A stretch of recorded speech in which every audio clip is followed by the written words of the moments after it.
Well, this is the time of the offseason when teams are trying to cut their rosters down to 53, and certain players might request trades. Certain players might be available, and teams will let these players seek out trades because time is of the essence. Where if a player is seeking a trade, they have to make sure that something has got to happen within the next few days. And obviously, Monday is the deadline at 4 p.m. Eastern for these rosters to get cut down to 53. So there is a player that's available, and no, it's not Jonathan Taylor, a player that is available going forward that could really fit Sean Desai's defense and had the best season under Sean Desai. And I kind of want to go over that, the DB room, the cuts, and some other things too that have come to my attention. So big moves from Howie Roseman going forward. We will see. So let's get straight into it. Because I've seen enough horror movies to know any weirdo wearing a mask is never friendly.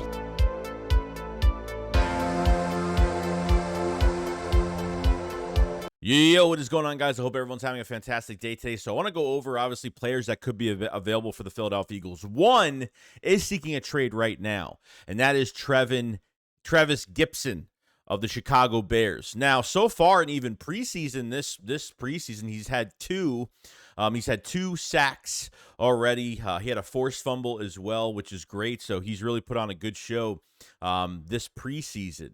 Now, Trevis Gipson was a 5th-round pick in 2020. Now, in 2020, Sean Desai was the defensive quality control coach under Vic Fangio at that moment. And obviously in 21, Trevis Gipson had his best season with Sean Desai, his best ever season with 7 sacks. And I feel like, the Bears were not good last year. We all know this. They were one of the worst teams last year. I think he only had like 3 sacks last year. That whole team was god-awful. And I think that Trevis Gipson could really feast under Sean Desai. Now, he's in the final year of his 4-year deal. Okay, his contract was $3.6 million with $325 guaranteed. He's not going to cost much, a little over $3 million against the cap. It's really not that much at all, so it wouldn't take too much to get him on the roster.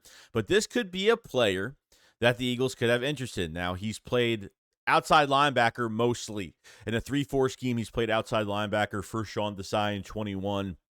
And obviously, the Eagles and Sean Desai and what he's doing with these, defensive ends, playing off-the-ball linebacker and doing some different things with them as well, whether it's being a Sam, a Will linebacker, or, making them a pure edge rusher. And I think Trevis Gipson could do both of these things. And I think this would be a really good fit. What's it going to cost? The rumor is from the Bears beat writers that it would cost a day 3 pick. It wouldn't really cost too much to trade for him. Maybe a couple mid-rounds, maybe a mid-round this year and a mid-round next year or something like that. 26 years old, still very valuable.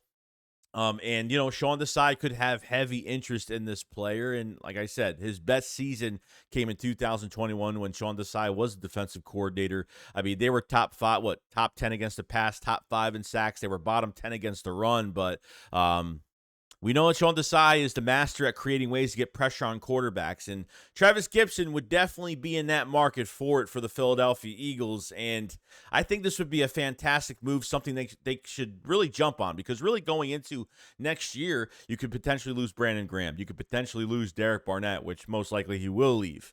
And the Eagles got to fill some bodies, and I feel like adding him and, an extension maybe could happen next year or something like that. But, you have to extend him. So, obviously, upon signing him, you probably extend him for a few years or something like that. Because, really, at the end of the day, probably won't cost much to extend him because he's only had really one good year. Okay, so I think this would be a low-risk, high-reward move. I think more low risk, and I think more productivity we're going to get from him if, the Eagles do trade for him. You never can have enough defensive linemen in the trenches. I don't see why you wouldn't add another player. I was, on board of drafting signing a lot of defensive ends in free agency with Yank Ngakoue going to where he wanted to go, and Frank Clark and a few other guys that did leave. Jadeveon Clowney was another one that was available. There was a bunch of guys, Leonard Floyd, a lot of guys available defensive end-wise. The Eagles never jumped on any of them for specific reasons probably, but feel like this would do us some good truth for this defensive line, and it gives you more assurance for the future. So if you know you're going to be losing 2 players, if Graham is going to retire and if Barnett's not going to be back, which I hope he's not, you kind of, bring in another guy that knows Sean Desai's defense and has, played under him before and could be successful. And I think Trevis Gipson could be that player. So it's going to be really interesting. I do like this guy a lot, and we'll see what happens. Now, I want to talk about, obviously, the DB room. And I'm telling you, Eli Ricks needs a roster spot. If there's one guy I need to make this team, it's a roster spot. It's got to be Eli Ricks, okay? Between his pick 6, what he's done even against Michael Pittman in the Colts game, the guy has shown up. And I have to respect Eli Ricks from what he said even after the preseason game. He even said, man, I was the best player coming out of college. Like, I was the top dog, on my team, didn't give up a touchdown for Alabama last year. So, he was on this high rise and then really getting talks about really getting a reality check going to the NFL and having to climb up to get a roster spot and, to fight for it yet again, or just to fight for it in general. He said it was a very humbling experience. And it makes these guys hungry. Like, guys that have been very successful in college come to the NFL and they have to start all the way at the bottom, climb their way up. Said it was a humbling experience for him. And I think there's a future here. I know Bradbury's here for 3 years. I know Slay is here for, this year and next year. And, you might have a guy. I mean, I think out of all the cornerbacks right now, I think Eli Ricks has the closest chance right now because to really be a starting cornerback in this league. And I feel like if you put him on waivers, he's going to get picked up. He will not last. He will get picked up by another team. And the Eagles have hit on undrafted free agents. They always hit. And I think they hit on a big one here with Eli Ricks. And I think they really have to keep him. Theoretically, I think they keep 6 or 7. If they keep 7 corners, it would be a lot easier. But if they only keep 6, then I'm probably going to say Eli Ricks, Job, and most likely it's going to be, Keely Ringo. So Keely Ringo, we need to give more time. It wasn't a great offseason for him, but, Zach McPherson didn't have a great offseason his rookie year as a 4th-round pick either. So we have to give Keely Ringo more time. You can't give up on a guy. The Eagles aggressively went after him and moved up for him in the 4th round, and, they just need to give him more time. I can't say that he's going to be a bust or anything like that. It's way, way, way too early. Some Eagles fans are saying, oh, they only drafted him because he's from Georgia, blah, blah, blah. And I don't think so. I think he has a very good skill set. Just has to work on his coverage a little bit and get turned around with his slow way, his slow twist and reaction time sometimes gets the best of him. And his tackling probably needs to get better a little bit. So I just a little bit more work with Keely Ringo. I think by next year and another offseason with the Eagles, give it more time. Not really worried about it too much. And if they add another roster spot, then maybe they need that next nickel position, which I think it's going to be the competition, and getting into the roster with Mekhi Gardner and Mario Goodrich. Between those two, getting a roster spot. Eagles are deep at this position, and, it's fantastic. But my main thing is you got to keep Eli Ricks. And if he doesn't, I'm going to rant. I'm going to be pissed off, and it's really going to be a sad day. I'm not going to let it take over me because we have a game really, we have the regular season around the corner in a week and a half, something like that. So, I'm pumped for it. Eli Ricks deserves it, and hopefully he gets it. That's what I'm hoping. And lastly, we talk about, obviously, the safety position and what it looks like going forward with a big move happening. From a few weeks ago, we heard the Eagles were making calls around the league to kind of copy the Chauncey Gardner-Johnson trade from last year. Really late last season, we made that trade. We giving up 2 picks for Chauncey to the Saints, and that they're in the market for a high-tier safety. And obviously, if you're going to give away, you're going to go get a guy. There's plenty of guys out there right now. Antoine Winfield Jr. There's plenty of guys out there right now. And I don't know who else is really available besides a couple guys since, Budda Baker was missed out on, Kevin Byard was missed out on. So, Jeremy Chin is still out there. It might cost you maybe a day 2 pick, maybe, because I don't think they're going to give him up for nothing. And if they do, I'd be shocked, unless Howie finagles them in some way to get like a 5th or a 6th round pick for a player like that, which I highly doubt. Because that finale preseason game really just, it concreted a lot of things for me because Reed Blankenship was the only player at a safety that was sitting and resting for that whole entire game. Sidney Brown played, Kevon Wallace played, Terrell Edmonds played, Justin Evans played. A lot of these guys played, and it's showing me that maybe he's not ready. I think Sidney Brown is very close to starting. I think, if it was up to me, I would just throw him in the fire.